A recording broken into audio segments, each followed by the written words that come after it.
Hey guys, it's Nicole and welcome to my 9-week bump date. I'm sorry that there wasn't officially an 8-week bump date, but I've decided to combine the two because by the time I got around to being able to film the 8-week bump date, I was technically already in week 9.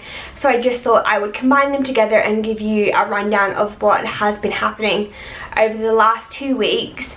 I have to say, I think I mentioned in my last video that I thought everything was starting to get a little bit better and things were starting to settle down, and that has definitely changed in the last 2 weeks. Things I think have intensified, not to the point that it's been terrible, because overall I've had like a pretty good run in terms of morning sickness and stuff, but definitely the last week to a week and a half have definitely been more intense than before. So I'll just give you guys a quick update on where Bub is this week. So this week marks the fact that baby is now a fetus as opposed to an embryo, and I've made it to my 3rd month, which means that this dreaded first trimester is almost over, which I can't believe. I've said this every week, but I feel like time is just going really quick, which I guess is a good thing. I'm guessing as the pregnancy progresses that things will probably slow down towards the end, but when I first found out I was pregnant, I felt like it was going to be forever until I made it to that 12-week mark, and now I'm only 3 weeks away from that, so I feel like time is just flying by. Bubba is officially developed past the point of being an embryo, is now officially a fetus. It is 1 inch long, or the size of a pecan, and though not fully formed, all of her essential muscles and body parts are present. Her kidneys, liver, brain and lungs are all starting to function on their own too, and she's just starting to develop taste buds, which is just crazy. The eyes are almost developed enough for her to see, and the eyelids will shortly fuse shut for another 4 or so months. Her inner ear is beginning to form, and the fluid that allows Bubba to develop a sense of balance. She also has toes, bones in her arms and joints that bend in her elbows. Now this app is saying her, that doesn't mean anything, it's just so that they're not calling it all the time. The most exciting part about week 9 is the increased likelihood that you may be able to hear Bubba's heartbeat using a fetal Doppler. You may not quite be showing yet, but your lower abdomen is probably a bit firmer than usual, and no wonder. There's a wealth of growth going on there, and by now your uterus has doubled in size, so get ready for that baby bump to make an appearance before too long. You'll also be gaining some weight at this time. It's common for you to gain 1 to 5 pounds during the first trimester. Between nausea and aversion, some mums have a harder time eating in pregnancy. So that's about it. I've definitely been noticing this week that I've been feeling like fuller down below and a bit heavier. I've still had some growing and some stretching pains as well, which is really good.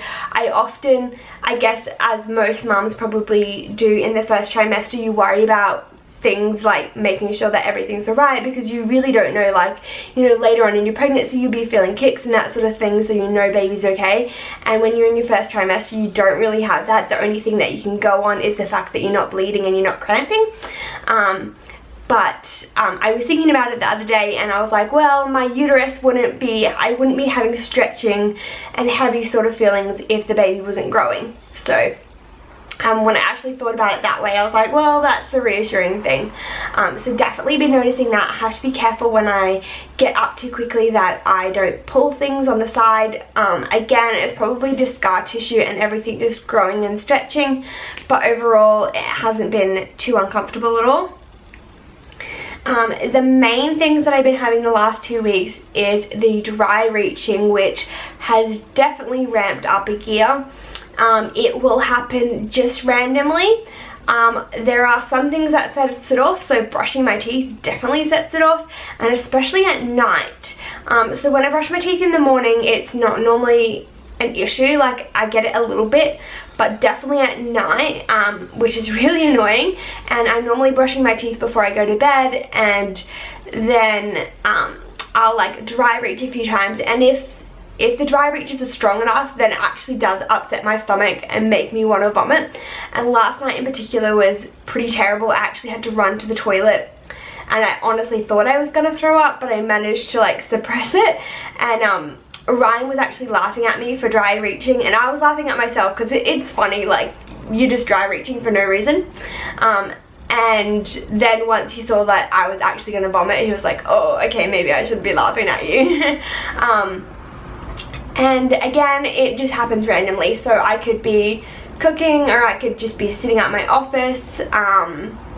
Yeah, a lot of the times it's just random.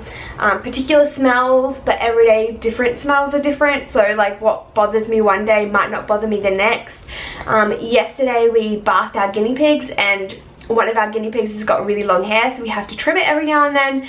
And the clumps of hair, like I had to pick them up to put them in the bin, and just the clumps of hair was just making me dry reach. There's not really any consistency to what's making me want to dry reach, so it's different every day. I have also been having daily headaches, and I will feel good in the morning when I wake up. I feel really energetic and I feel quite good, and then I hit about midday and I'll start to get a headache, and then by the afternoon I'm just gone. Like I can't do anything else. I just want to sit and lie and rest. And yeah, the headaches start off alright, but then they get quite intense, and I don't know if it's just a pregnancy thing that I'm having, or if I'm not drinking enough water, because I do sometimes find it really hard to drink a lot of water, and I'm feeling sick just talking about this actually. So with my water intake, I'll have like a few sips, and if I try to drink too much, it really makes my stomach quite upset and makes me feel queasy. So it's like, it's really hard to balance whether I need to drink more water versus if I drink more water I feel sick. So it's really hard to balance. The one thing that I can drink, which is very strange, is lemonade. So I'm not a soft drink person at all. I normally just don't enjoy soft drink. I rarely drink it. I might just drink it if we go out for dinner or something like that and I want something a bit sweeter, but normally I'm not the type of person that buys soft drink at all. And the other day when I was feeling really sick, I had remembered that people say that lemonade can often settle your stomach. So I thought I would give that a go, and it worked and actually made my stomach feel better. So ever since then I've been having lemonade every now and then, and sometimes it's the only thing I can drink that doesn't make me feel sick, which is really funny. So I can have like a glass of lemonade and it's fine, my stomach feels good, and I think okay, great, I can now try and drink some water, and I'll have some water and it'll immediately set off my stomach, which is just so bizarre. But whatever, I guess I just gotta go with it. So I definitely haven't been drinking as much water as I probably should be, but I do normally get in at least a litre a day, so it's really not that bad. There have been a few days there where I've only been able to get a few glasses in, and I definitely notice that my headaches are particularly worse on days when I can't drink as much water. Other than that, I feel sick every now and then, but not enough for it to affect my day. I have, in terms of eating and that sort of thing, I do find it difficult sometimes to eat. I go from feeling fine to like being a little bit hungry to feeling like really sick and horrible if I don't eat like in a very short amount of time, and often I don't know what I want to eat, and that is my issue. It's like I can look in the cupboard and know I don't want that, I don't want that, I don't want that, but nothing actually appeals to me. And I can walk down the aisles of Woolworths or Coles and come out completely empty-handed because I don't want anything that's in the supermarket. So that's really difficult. I just need to find things that I do feel like eating and then just go with it, and sometimes like it's just the same things every day that I want. I'm still fixated on crunchy bread rolls. Don't know why, but just finding them really enjoyable this pregnancy. Other than that, there hasn't been any particular things that I've really wanted throughout this pregnancy. I think the crusty bread rolls is the main thing, and I haven't been craving any other things that I can think of. That's about it in terms of symptoms. I have my next scan, which is my 12-week nuchal translucency scan, booked for the 17th of September, so that's really exciting. I haven't yet heard back about an appointment at the hospital yet, but normally I think I'll have an appointment about that 12-week mark anyway, so that should be coming up soon. I wouldn't be surprised if I get a letter about that in the next little while. Like I mentioned in my last video, I'm wanting to go to the birth centre at my hospital that I work in, and I did get a text message the other day to say that I'm in the ballot, so it's like a ballot system. So I definitely know that we're all looking good there. I haven't told my manager that I'm pregnant yet, and she's actually the person that does the ballot. It's quite funny, at my work I go by my maiden surname, and obviously everywhere else I go by my married name. So what's on my Medicare card and what's on like my referral and everything is my married name. So she may well come across my referral and not even know that it's me, because she probably only knows me by my maiden surname. So I hadn't planned to like mention anything yet until I've had that 12-week scan, but I'm a little bit torn if I should mention something, because if I do mention that I'm in the ballot, like it's likely that she will put me with the team that I want and that sort of thing. So I haven't really decided what I'm going to do there yet. I figured if I do get in and I'm not in the team that I want to be in, I could probably just then mention it to her and it wouldn't be too late to change teams, because I hadn't had an appointment with them yet. So I'm not entirely sure what I'm going to be doing there. Just to give you guys a quick update of what's been happening besides the whole pregnancy stuff in the last 2 weeks. I've been particularly busy with my nieces. So I flew down to my sister's house not last weekend, the weekend before. I don't know, I feel like all my weeks are like molding into one. But I flew down to my sister's a while ago, brought my nieces back, so every single day off I've been looking after my nieces and enjoying some auntie and niece time, so which is why I haven't got around to filming. Obviously it's really hard to film when you've got little ones running around and they don't take naps and they don't really have the attention span to just play on their own or look after themselves for half an hour so I can film. Hence why I haven't got around to making many videos. But this is the first week where I have officially cut my hours at work. So I'm so excited about that. I'm so looking forward to just more time to just be at home, get things done, because I'm just finding that because I really only got the mornings where I'm feeling really good, and then the afternoons tend to be a write-off, that I'll work in the day, I'll come home and just I'm not getting things done like housework and that sort of thing. So with these extra days off, I'm really hoping that I'll get ahead on that sort of thing.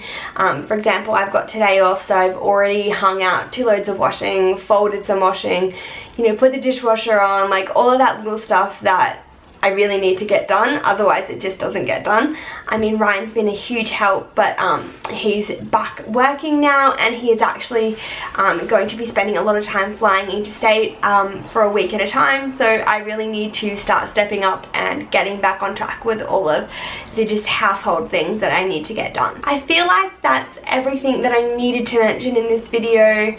Like I said, things have just gotten more intense. Oh, another thing, and I don't know if this is why things have gotten more intense, but because I've been so busy with my nieces, I haven't been able to get to acupuncture for the last 2 weeks. I was supposed to go today, but he's come down with a virus, so had to cancel. So because I haven't been to acupuncture in 2 weeks, I'm wondering if that's why my morning sickness, if you want to call it morning or afternoon sickness, has ramped up a gear. I'm not really sure. I was hoping to find out when I went there and had a treatment and saw like what happened over the next week, whether or not it made a big difference. But I think he is rescheduled for Friday, so hopefully I'll get another session in then. Like, I seriously have missed just that relaxation time, and I'll definitely be mentioning all my symptoms to him to see if there's anything that he can do to like help, especially with the headaches. I think the headaches are the worst, because you just feel like you can't do anything, you just want to nap, or yeah, just lie down the whole time, and because of that you don't really feel like doing things like cooking or getting to the gym and that sort of thing. I have been trying to stay active. Because I've had the girls and stuff, I couldn't go to the gym because Ryan was away interstate for work, so I had no one to look after the girls or my nieces while I was at the gym. So I didn't go last week, but I did do like a big bush walk with people from my gym on the weekend, so that was really lovely. So I'm trying to stay active that way. If I can't get to the gym, I'm not like getting terribly disappointed with myself, but I know as I start to feel better that I'll definitely be able to go more frequently. So that's what's happening. I hope this isn't a huge long update, but I just wanted to get on here and tell you guys that everything was alright and everything has been going good. I didn't want you guys to think that I wasn't putting videos up because something bad had happened. It was just literally that, like, time has just gotten away from me. So from now on, I will hopefully be able to update you guys weekly. I will talk to you guys then. Bye!